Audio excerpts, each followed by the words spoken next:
રાજ્યમાં કાકરાપા નહેર 90 દિવસ બંધ રાખવા મુદ્દે ખેડૂતોના વિરોધ વચ્ચે રાજ્યના પાણી પુરવઠા પ્રધાન મુકેશ પટેલ સાથે ખેડૂતો અને સુગર મિલ આગેવાનો વચ્ચે મહત્વની બેઠક યોજાઈ।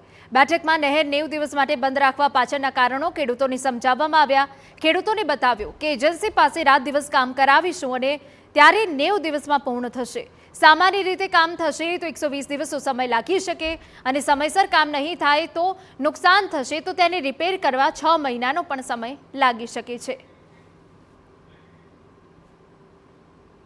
આપણે લગભગ 12-15 દિવસ આપણા કેનાલ બંધ રહી હતી।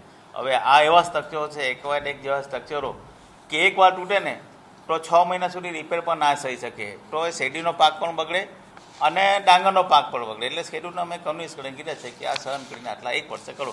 આ 1 વર્ષે કરશું તો આપણે 50 વર્ષ, ત્યાં કેમ 65 વર્ષ પછી આપણે બદલેલી, તો 50 વર્ષ સુધી આવનારી પેઢી માટે આ સારામાં સારું પગલું છે।